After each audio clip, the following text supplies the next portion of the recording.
Now, next up we have another old Makita. Not even sure what she is. No number on her, no year. I think she's a HM1200K. Yeah, so I think she is anyway. Hammer only, no rotary. Customer says the bit is stuck and he can't get it out. Obviously he's tried to take it out because he's removed the pin. Still no joy. Pin's actually worn there as well though. That shouldn't matter too much.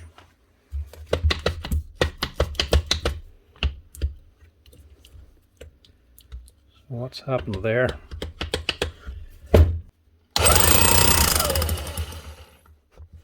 Right, she's still running. That bit is just well and truly jammed. There should be nothing holding that in now with the pin out. That should slide straight out. There's only two things it can be.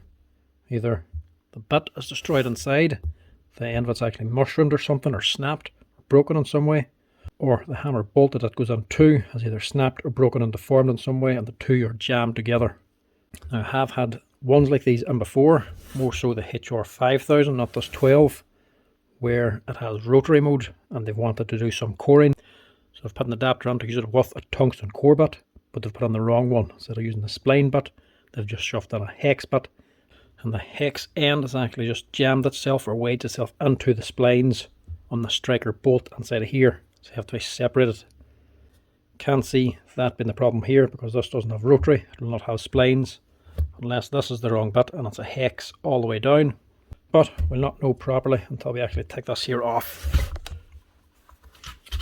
So we'll get off this here tool holder end first and have a wee look.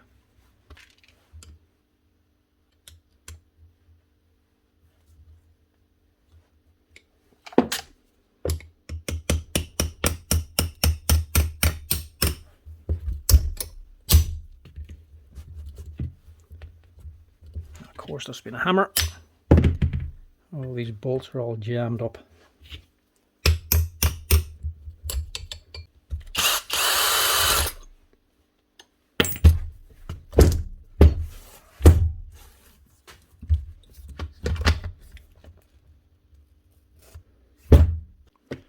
So that's the whole tool holder with bit still in it. And there is the problem. She's actually mushroomed the end of it. So it's rounded this over, made it wider on the very end. There's a big lip here now. That lip's too big to actually get back through the tool holder. So with that, it's just jammed in place. To get it back out again, we're then going to have to cut off the very end of the chisel, or else just grind down the actual mushroomed end.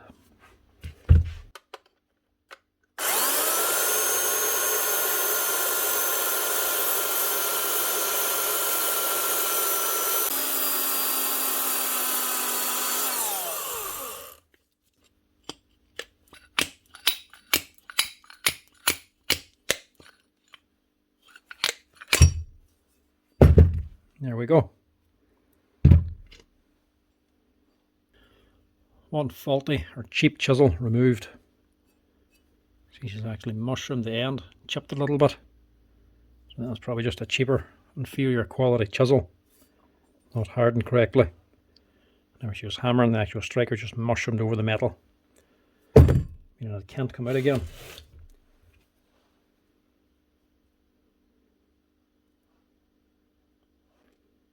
That might not be the only problem. That's no good anyway. We don't want to risk putting that back in again. But that's not right. Aha. There's the actual problem.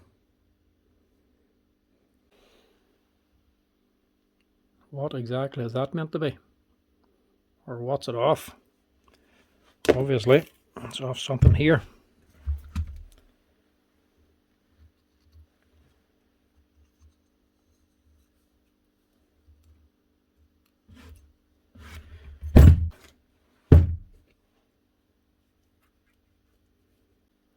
This here is actually broken here. So I would say that is actually the end of the striker bolt inside. This is meant to be a part of this here. So that's broken off. It's been hammered itself. The person just kept on using it, hammering away the chisel, and this here striker just come back and forth, as well as a hammer inside, and it's just been beating this like a pebble in the ocean till it's all rounded over.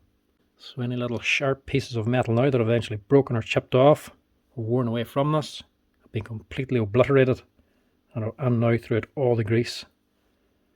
That's why this looks so shiny and sparkly. So we're going to have to go a wee bit deeper to fix this right.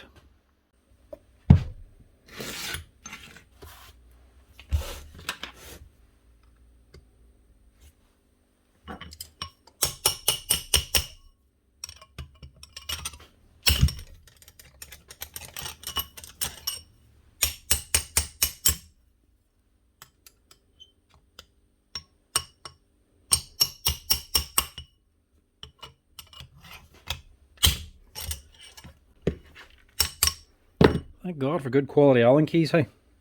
Look at the beating that thing is actually taken. Still, the end hasn't rounded over. Wee hot Allen keys are friggin' great.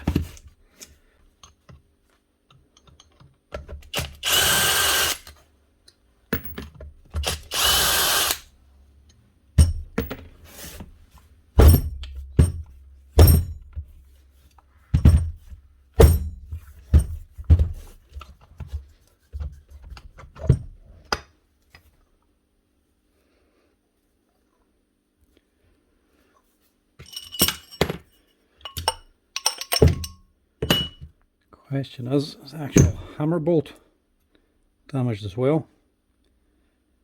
It actually is, yeah.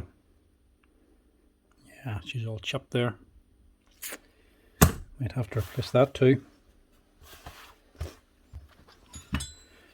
All these bits of metal now have probably migrated up and got up into here, into the piston.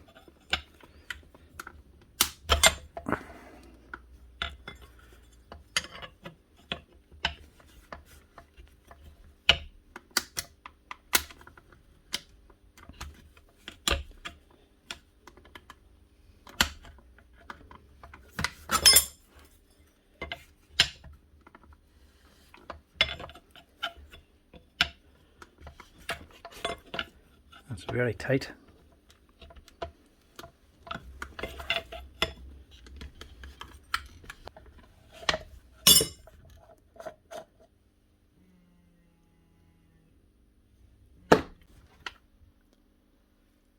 And it's looking like that needle bearing may be gone too. It looks very slack. I will have no clue to take it out, give it a clean.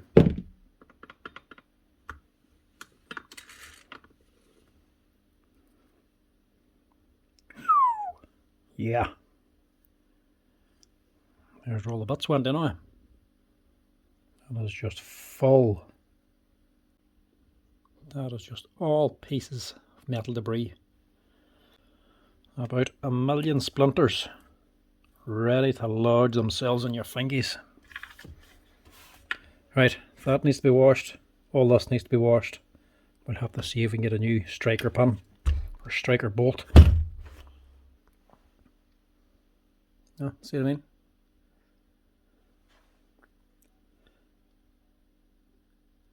Sparkly.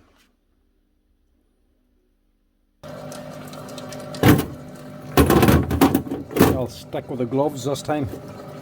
I actually normally wear gloves, it's just whenever I'm doing a video. Use the bare hands because I can use the controls on the phone a little bit easier. And for this thing, I think I'll definitely wear them this time. I'll have nothing but splinters in the fingers all weekend.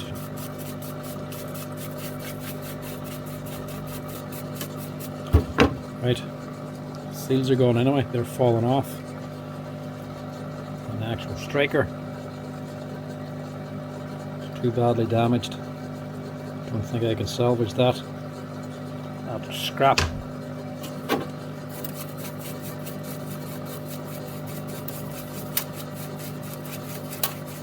hear all that. You can see that resin ring is going to be gone too.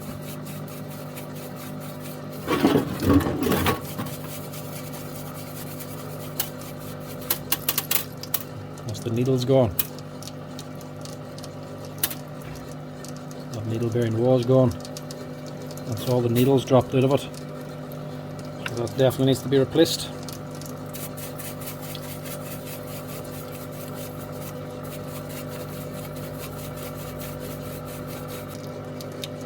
Very stuff. And that pin is not moving.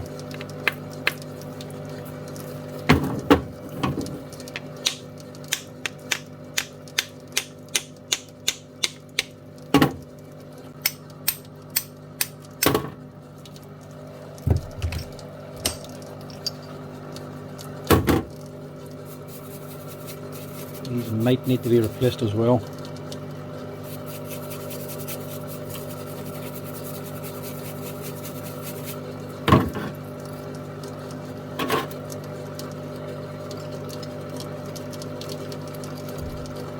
It's alright there, mind you.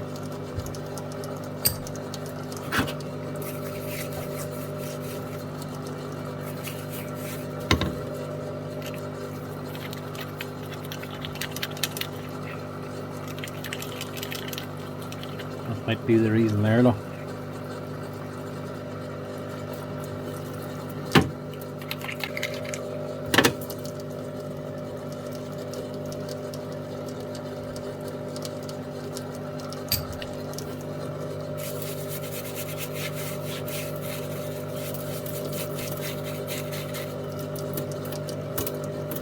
Here are all the wee pieces falling out.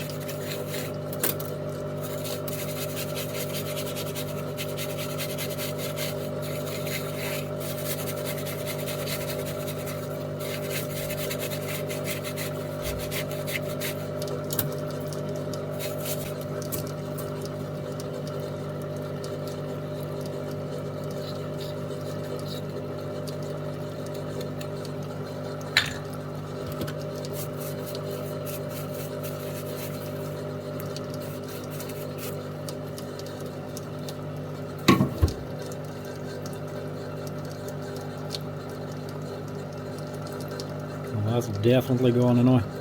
It's just full metal dust.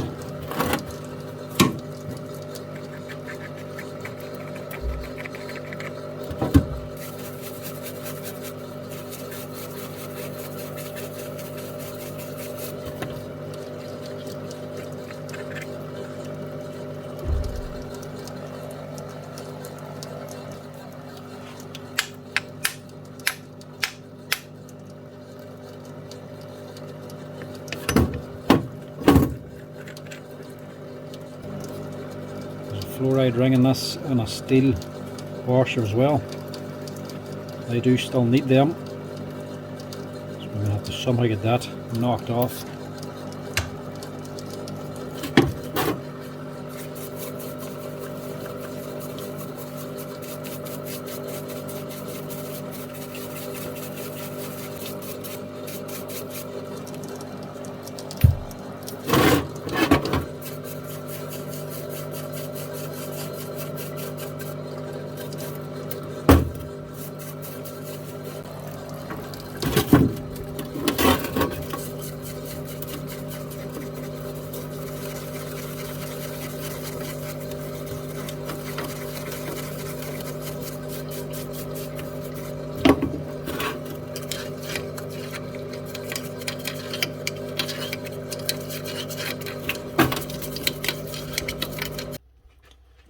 Just look at all the bits of metal inside of there.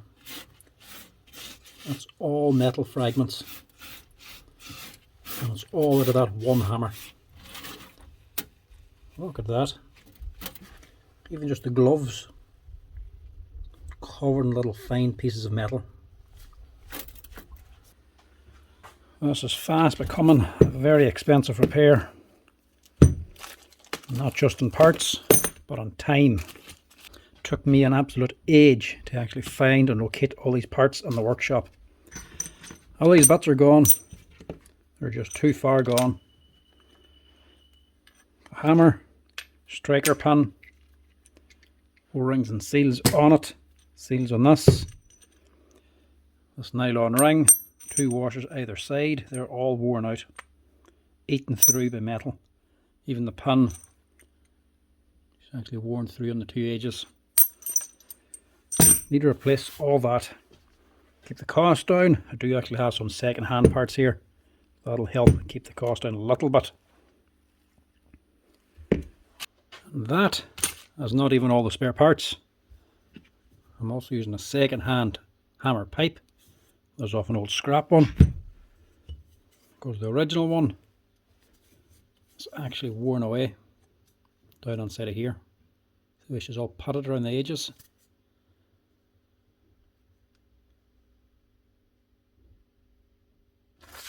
See how this is all putted away and eaten.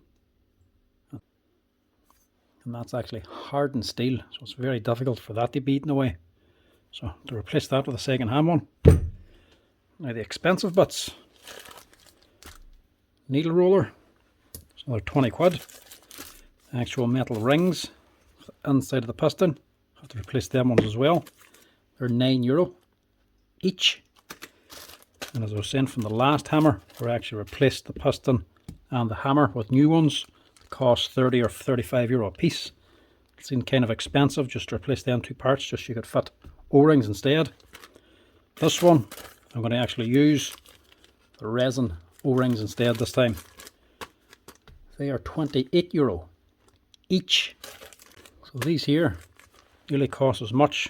It's actually replacing the piston and striker on their own, but I don't have replacement strikers here. I don't have the newer models, so I'm going to have to reuse these.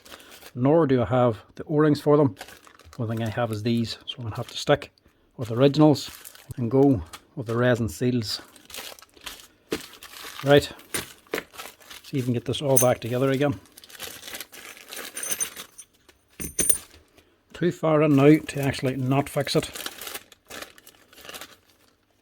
Plus, because this is such an old machine, a lot of this is old stock and it's never going to be used up unless I actually get them used up. So, might as well just fix it, and even if I have to, take a loss on it just to get rid of some of these spare parts.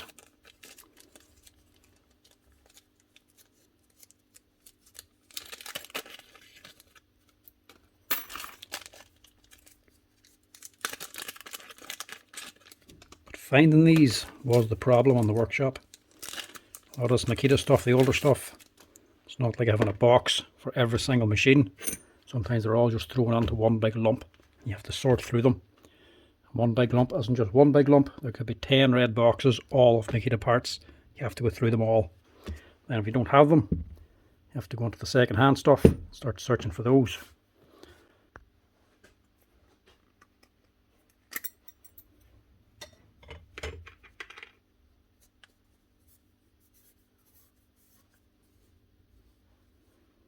Even still, there's little pieces of metal in there. You have to get onto every single nook and cranny to get all those bits of metal out. And because of those little flakes, there's no guarantee you're going to get every single one of them out. That's another reason why I'd rather stick with the resin rings.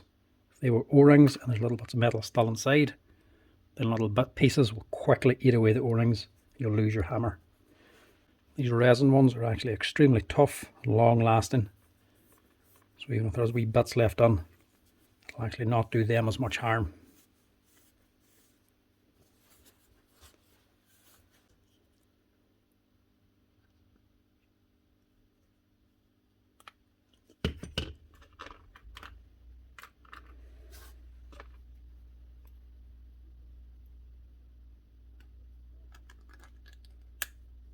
First one basically just acts like a spring.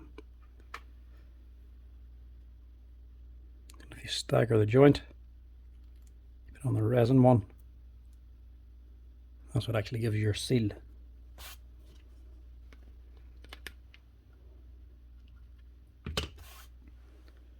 Before I do that, I'll actually change the needle roller first so it's all ready to go.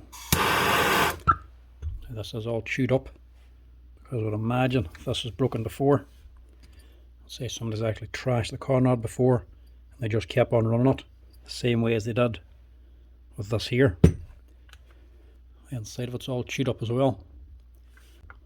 But even with all that damage, still fine to run. These here are fairly tough machines. If this was a new machine and you broke a corn rod and had done this, it would just break out through the side walls. This here one, it's a big heavy machine. It's all thick aluminium body here. It can actually take quite a bit of abuse before it could bust.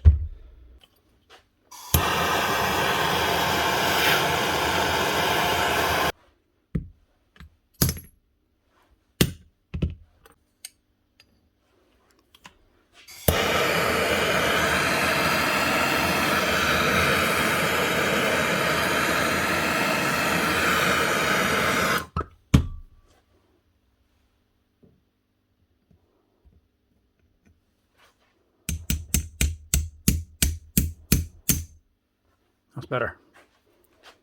Let that cool down. It'll be locked in place.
Just be careful because this is a split seal.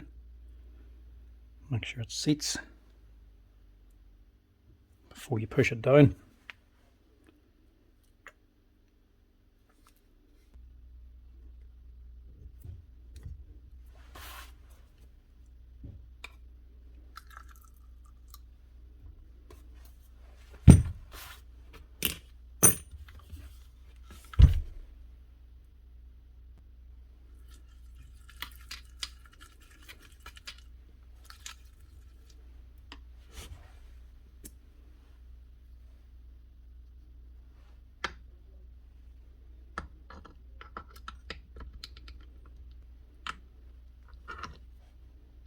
Take that all the way out. Be mindful of this here pin. She's sitting loose. And then same thing. Get your piston in. Just make sure you squeeze this resin ring. You don't just push it on in. There we go. You can hear that compression already.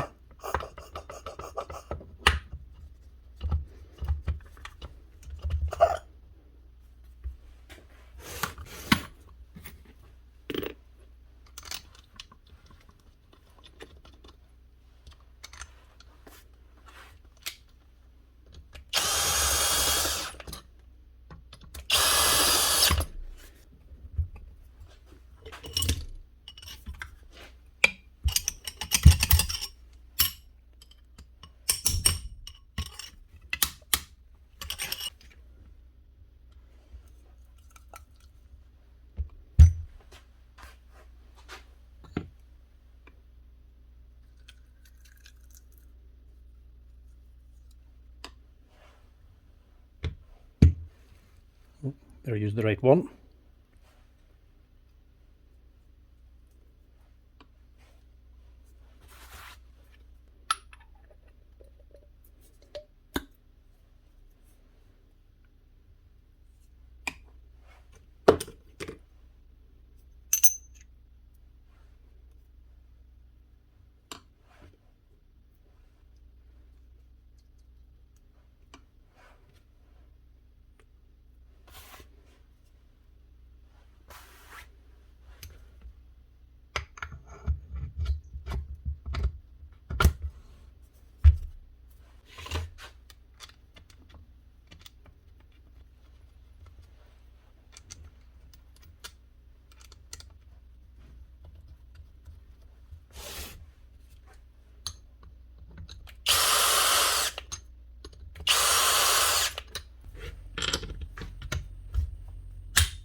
Last but not least,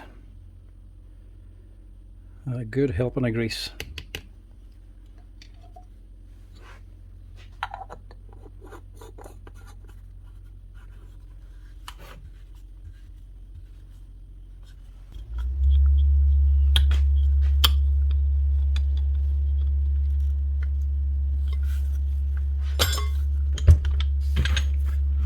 And that should be her.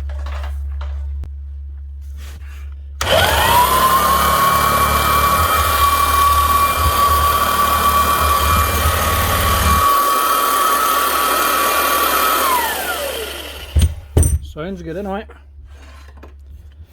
Now what does she hammer like?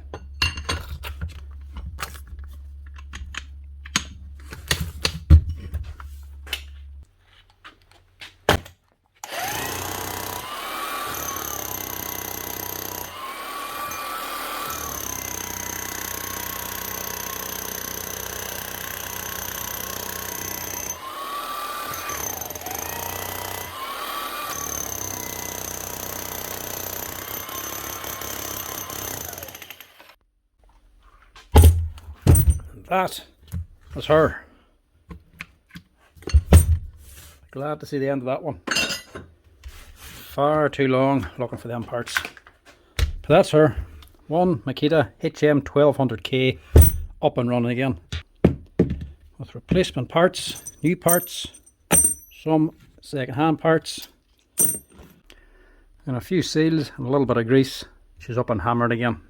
So all in, including all the spare parts, new spare parts that is, VAT and labour, and not including the second-hand stuff, that repair is going to cost about €220. That is quite an expensive repair, but like I said, second-hand parts and that did keep the cost down, and some of the other pieces that were new, like these here, and the seals in that, and the piston and everything, they're all old stock. More than likely it'll be hard to get them used up now, so might as well put them in at a loss basically. So just putting them at cost price instead of actually putting any markup on them. Thus here repair is going to cost about €170 instead. That makes it a wee bit of a softer blow for the customer. Hopefully a wee bit more happy with that price. Over 200 will be a bit much for a machine of this age, even though it is a very good machine. It's still old and has an awful lot of work done, so you wouldn't want to go spending crazy money on it. 200 would be about a third of the cost of actually replacing this machine now with a new machine, so 170 is not too bad. Give us a wee like and follow if you're enjoying the videos, folks. Hit the notification button if you want as well. And if you want to support the channel also, don't forget to become members too. Thanks. Cheers for watching.